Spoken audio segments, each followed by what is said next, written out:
এই যে রক্তর যেই মূল্য, এই মূল্য তো আসলে বিএনপির কাছে নেই এবং তারা যে সেই রক্তের মূল্য দেয় সেটি তারা প্রমাণ করতে পারে না। এই যে বিএনপি যে সংস্কার চায় না, তো যেই দল সংস্কার চায় না, যেই দল সংস্কার বিরোধী, সেই দলের সাথে যদি আমরা যেতাম তাহলে তো এটা আমাদের শহীদদের রক্তের সাথে প্রতারণা করা হতো। এই কারণে আমরা সংস্কারপন্থীদের যে জোট, আমরা 11 দলীয় ঐক্য জোটের আমরা ছিলাম এবং আমরা মনে করি যে এই 11 দলীয় ঐক্য জোট যে সংস্কার প্রক্রিয়া বাস্তবায়ন করার যেই আন্দোলনে নেমেছে এবং তাদের যে লক্ষ্য এবং উদ্দেশ্য সেটি তারা অবশ্যই বাস্তবায়ন করতে পারবে, কারণ তারা চায় একটা জবাবদিহিতার বাংলাদেশ। যারা গণতন্ত্রের নামে দখলতন্ত্র প্রতিষ্ঠা করতে চায় তাদের দলেতে আসলে আমরা যাব না। তো সেই প্রেক্ষাপটে আমরা মনে করি যে আমরা জামাত জোটে ছিলাম, এটা আমাদের একটা সঠিক সিদ্ধান্ত ছিল। বলা হচ্ছে এনসিপির বসন্ত চলছে, আসলে এই বসন্ত কতদিন চলবে?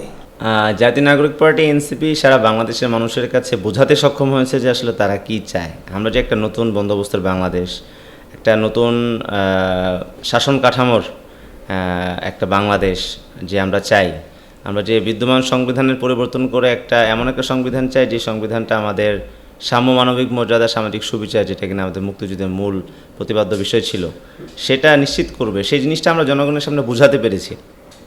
জনগণ তাদের জায়গা থেকে এই ব্যাপারে আমাদের প্রতি তারা আস্থা রাখছে এবং চতুর্দিক থেকে অনেক যারা রাজনৈতিকভাবে যুক্ত ছিলেন দীর্ঘ সময় ধরে, তারা আমাদের সাথে যুক্ত হওয়ার জন্য তারা আশা ব্যক্ত করছেন। তো আমরা মনে করি যে এটা আমাদের তারুণ্যের রাজনীতির একটি সফলতা। তারুণ্যের রাজনীতি ধীরে ধীরে আরও অনেক বেশি জনপ্রিয় হবে এবং সেটি ধীরে ধীরে বাংলাদেশের প্রতিটি অলিতে গলিতে পৌঁছে যাবে ইনশাল্লাহ। এবং এনসিপি বসন্ত এখনই না, এনসিপি বসন্ত কখনোই থামবে না। এই বসন্তর যে জোয়ার, সেই জোয়ার সামনে আরও বৃদ্ধি পাবে ইনশাল্লাহ। অনেকেই যোগ দিচ্ছেন। এভাবে বহু মত পথের মানুষ আদর্শিকভাবে কতটা এগোতে পারবে বলে মনে করেন এনসিপিতে? আমরা তো 24-এর মূল যে আকাঙ্ক্ষা ছিল, সেই আকাঙ্ক্ষার ভিত্তিতে আমরা এই রাজনৈতিক দলটা প্রতিষ্ঠা করেছি। তো আমরা মনে করি যে এইটা একটি মধ্যমপন্থী দল হিসেবে এটি সকল মানুষকে জায়গা দিতে পারবে এবং আমাদের যে মধ্যম পন্থা, সেই মধ্যম পন্থা আমরা ইতিমধ্যে স্পষ্ট করতে সক্ষম হয়েছি এবং আমাদের সাথে যারা ইতিপূর্বে যারা বিভিন্ন রাজনৈতিক দলে যুক্ত ছিলেন তারা আমাদের সাথে যোগাযোগ করছেন এবং আমরা মনে করি যে সবাই যখন আমাদের সাথে পথচলা যখন শুরু করবেন তখন মতাদর্শগত কোনো ভিন্নতা কারো রাজনৈতিক পথযাত্রাকে আটকে দিবে না ইনশাল্লাহ। নেপালে অভ্যুত্থানকারীরা সফল হলেও আপনারা কেন পারলেন না? আমরা পারিনি বিষয়টি এরকম নয়, বরং নেপালের যে রাজনৈতিক প্রেক্ষাপট, সেই প্রেক্ষাপটের সাথে বাংলাদেশের রাজনীতির প্রেক্ষাপটটা একদমই ভিন্ন। নেপালে কিন্তু 17 বছরের ফ্যাসিবাদ ছিল না।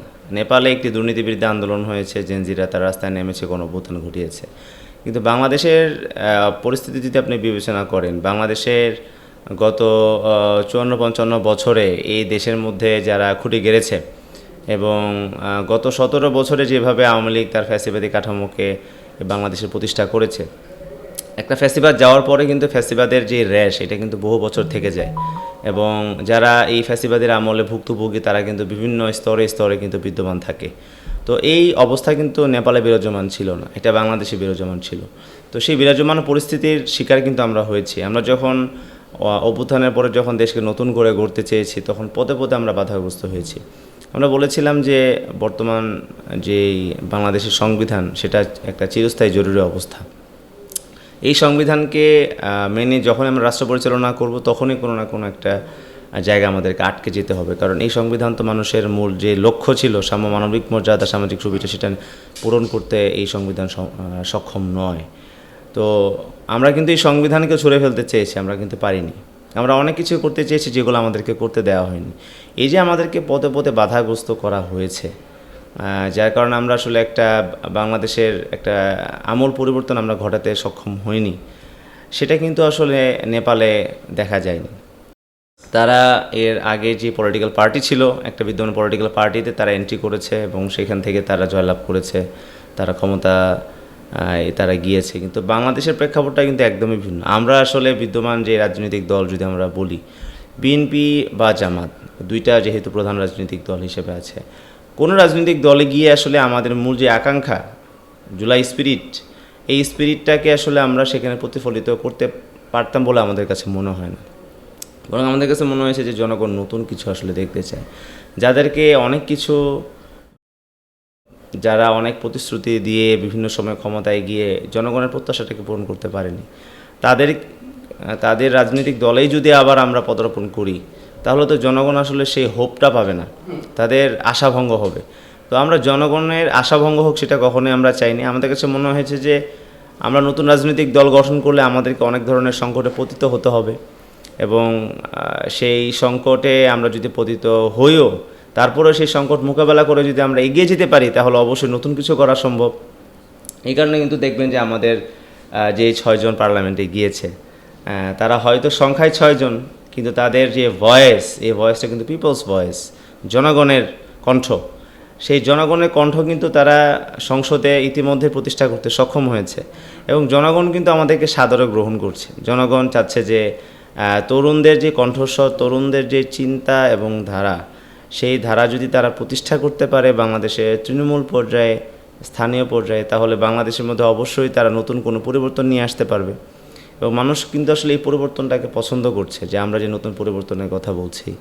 এই যে বিদ্যমান যে শাসন ব্যবস্থায় বাংলাদেশের যে রাষ্ট্রীয় কাঠামো, এই কাঠামোতে তো আসলে যখন কেউ ক্ষমতায় আসে তখন তো আসলে তার ক্ষমতা কখনো কেউ কমায় না, ক্ষমতাটা আরও বাড়ায়। যুগে যুগে যারা এই বাংলাদেশের রাষ্ট্রপ্রধান ছিলেন, সরকার প্রধান যারা ছিলেন, তারা কিন্তু কখনোই এমন কোনো আইন করেননি যে আইনটা করলে তাদের ক্ষমতা কাঠামো কমে যায়। তো শেখ হাসিনা যে পর্যন্ত তার ক্ষমতা রেখেছিল, সেই ক্ষমতা কিন্তু তারেক রহমান কমায়নি।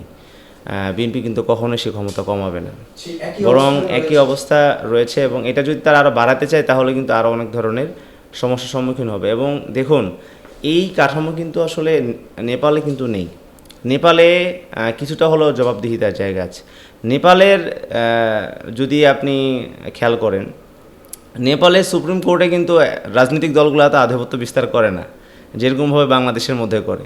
তারপরে নেপালের প্রেক্ষাপটের সাথে বাংলাদেশের প্রেক্ষাপট একদমই ভিন্ন। তো প্রেক্ষাপটের আলোচনায় যদি আমরা যাই, তাহলে বলতে হবে যে আসলে আমরা পারি নাই, বিষয়টা এরকম নয়, বরং আমরাই পেরেছি। এবং আমরা বিদ্যমান এস্টাবলিশমেন্টের বিরুদ্ধে গিয়ে আমরা আমাদের নিজের অবস্থান যে ধরে রাখতে পেরেছি, এটা আমাদের সবচেয়ে বড় সফলতা। জামাতের সঙ্গে জোট করে আপনারা 6টি আসন পেলেন, তাদের সঙ্গে জোট করা কি ঠিক ছিল বলে মনে করেন? আমাদের কাছে মনে হয়েছে যে আমরা সংস্কার পন্থীদের জোট হিসেবে আমরা সঠিক জোটেই ছিলাম। আমাদের কাছে মনে হয়েছে যে বিএনপি সংস্কার আসলে চায় না, যেটা কিনা আমরা কয়েকদিন আগেই আসলে আমাদের কাছে স্পষ্ট হয়েছে যে বিএনপি স্বরাষ্ট্রমন্ত্রী সালাউদ্দিন আহমেদ, যিনি কিনা ঐক্যমত কমিশনের দায়িত্বে ছিলেন বিএনপির পক্ষ থেকে, তিনি কিন্তু বলেছেন যে আমরা অনেক কিছুই আপোষ করে মেনে নিয়েছি শুধুমাত্র নির্বাচনের জন্য। তার মানে তারা আসলে সংস্কারটা ওরকমভাবে চায়নি। এই যে এতগুলো রক্ত গেল, জীবন গেল, এই যে তরুণদের রক্তের উপর দাঁড়িয়ে কিন্তু তারা ক্ষমতাতে আসলো, এবং এই যে রক্তর যেই মূল্য, এই মূল্য তো আসলে বিএনপির কাছে নেই, এবং তারা যে সেই রক্তের মূল্য দেয় সেটি তারা প্রমাণ করতে পারে না। এই যে বিএনপি যে সংস্কার চায় না, তো যেই দল সংস্কার চায় না, যেই দল সংস্কার বিরোধী, সেই দলের সাথে যদি আমরা যেতাম, তাহলে তো এটা আমাদের শহীদদের রক্তের সাথে প্রতারণা করা হতো। এই কারণে আমরা সংস্কারপন্থীদের যে জোট, আমরা 11 দলীয় ঐক্য জোটের আমরা ছিলাম, এবং আমরা মনে করি যে এই 11 দলীয় ঐক্য জোট যে সংস্কার প্রক্রিয়া বাস্তবায়ন করার যেই আন্দোলনে নেমেছে এবং তাদের যে লক্ষ্য এবং উদ্দেশ্য, সেটি তারা অবশ্যই বাস্তবায়ন করতে পারবে, কারণ তারা চায় একটা জবাবদিহিতার বাংলাদেশ। বিএনপি তো আসলে বাংলাদেশের জবাবদিহিতা চায় না, তারা চায় যে বাংলাদেশটাকে তারা চালাবে নিজের মতো করে, যেটা আওয়ামী লীগও চেয়েছে। তো নিজের মতো করে দেশ চালানোর সংস্কৃতি তো আসলে এটা আওয়ামী লীগ বিশ্বাস করে, বিএনপি বিশ্বাস করে, এটা তো আমরা বিশ্বাস করি না। আমরা মনে করি যে গণতন্ত্র মানে সীমিত ক্ষমতা, সবাই একটা সীমিত ক্ষমতা ভোগ করবে। আপনি একজনকে ক্ষমতায় বসিয়ে দিলেন, সে তার ইচ্ছা মতো করে প্রত্যেকটা প্রতিষ্ঠান সে দখল করলো, এটা তো আসলে কোনো গণতন্ত্র হইতে পারে না। এটা গণতন্ত্রের নামে একটা দখলতন্ত্র। তো যারা গণতন্ত্রের নামে দখলতন্ত্র প্রতিষ্ঠা করতে চায়, তাদের দলে তো আসলে আমরা যাব না। তো সেই প্রেক্ষাপটে আমরা মনে করি যে আমরা জামাত জোটে ছিলাম, এটা আমাদের একটা সঠিক সিদ্ধান্ত ছিল।